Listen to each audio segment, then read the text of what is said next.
As the anime begins, we see Nishino walking with a smile on her face.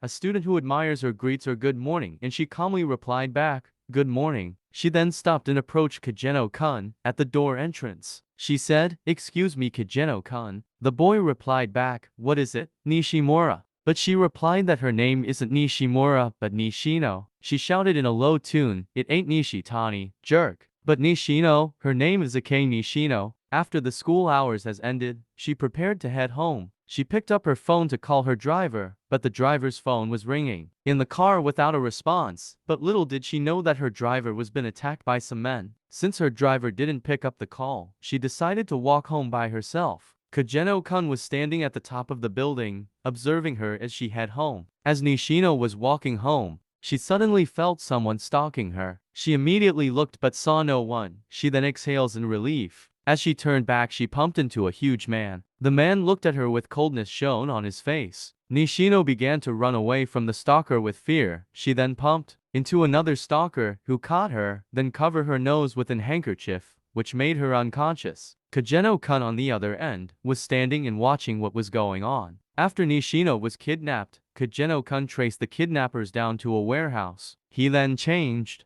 into his shadow outfit. He walked up the wall breaking the window from the roof to attack the kidnappers. Nishino was shocked as the glass falls down from the roof. Kageno-kun swung his rod to attack the kidnappers. He hit the kidnapper with a shocking speed, making the kidnapper to bleed. He then says he has found the real potential of a crowbar. They are shaped very much like tonfa. They are heavy, sturdy, and portable. Kageno-kun then rushed over and attacked the kidnapper, preventing him to pick up the gun. He used the crowbar to the kidnapper hands, giving him a fatal attack. After the incident, a news report came out saying that Kageno-kun was found dead. As Kageno-kun gets reincarnated and reborn as a baby in a new family. Yes, Kageno-kun didn't cry when he was born, because mentally he already has the brain of a teenager, not that of a child. He was reincarnated in a world full of magical abilities, which has been what he has always dreamed of before he was reincarnated. He was very happy that all this overwhelming magical energies will end up being his own. Kageno-kun grew up and began to train to become a knight. The family which he was born has pumped out several dark knights, but no one has high hopes for his mediocre skills, but rather that of his sister. She is known to be the next family heir. In reality, Kageno-kun is known to be weak, but in the shadow he's a very brutal assassin. He kills without even a second thought. He cut off a man's head just with his slime body. He was very happy by his kills. He then stretched out his hands releasing a slime sword, killing all the robbers. Suddenly he was attacked by another robber, who claimed to be stronger than other robbers. But Kageno-kun wasn't affected at all. He then launches another attack killing the man in an instant. After the fight, Kageno-kun saw an unexpected creature. It wasn't a corpse, and it has started to rot, but it's still alive. He then came to a conclusion that it was possessed. After a long time on experimenting on the creature, he finally succeeded in containing the magical overload. But the creature turned out to be an elven girl. After being healed, she fell down to Kageno-kun's body.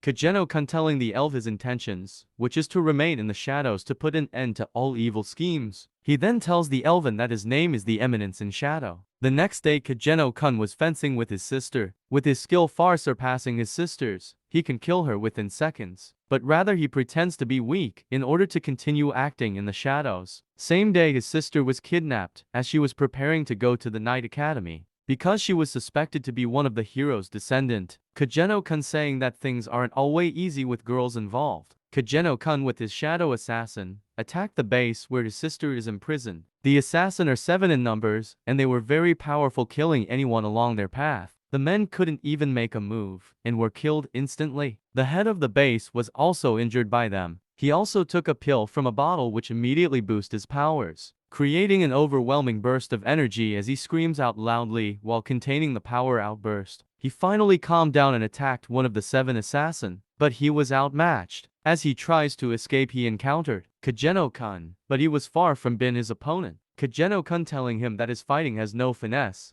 Kageno-kun slashed him fiercely at several parts of his body as he screams in pains. He himself haven't felt so overwhelmed in battle before. But Kageno-kun was another story entirely. The only time he has been overwhelmed was when he was sparring with his teacher when he was little. But what a disgraceful fight it's, as he couldn't even lay a hand on Kageno-kun. He was also surprised by Kageno-kun's overwhelming outburst of magical energy. As he kneels down, Kageno-kun gave him a final slash which killed him.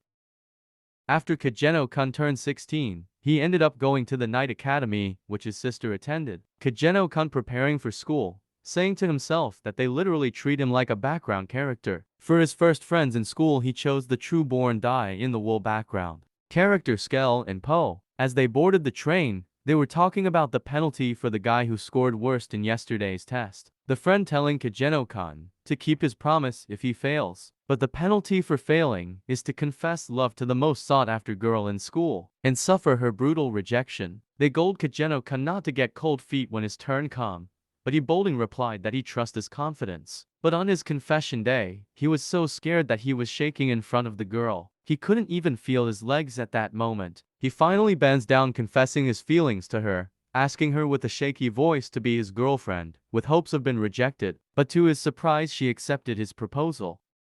The next day in the dining hall, she came over to join them in their meal. They were all shocked and surprised by the scenario. She then pushed Kageno-kun to the other seat as she sat down.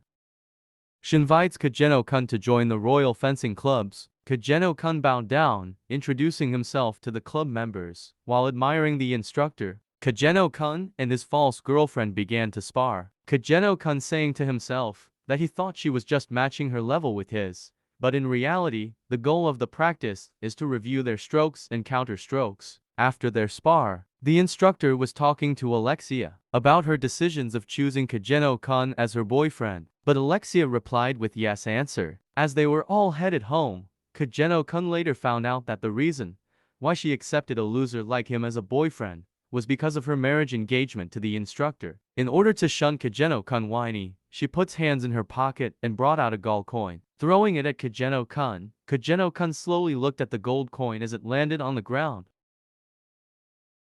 He then says that he isn't the type of man to be bought with money. Alexia replied that yes, he can be bought. Kageno-kun shamelessly stretched to pick up the coin. He then shamelessly jumps to pick another coin with his mouth tossed by Alexia. All this are because of his low allowance. Kageno-kun telling Alexia to stop looking at him, as they were both headed home in a train. Alexia telling Kageno-kun that all her life she has wanted to he liked her sister, but in the end it has gotten her nowhere. But people ends up calling her the fencer ordinaire, which means that her fencing style looks ordinary. But Kageno-kun replied that he likes her fencing style despite being ordinary. Alexia was angry by his words, stands up and point a sword to Kageno-kun, asking Kageno-kun what he means by his words. As Kageno-kun was headed to school, he was stopped by other schoolmates, who among them was Alexia's fiancé. The fiancé asked Kageno-kun to cooperate. Kageno-kun seeing the swords on the guy's hands, kindly put his hands on his head and knelt down. At that moment he knows that he was in a really big trouble.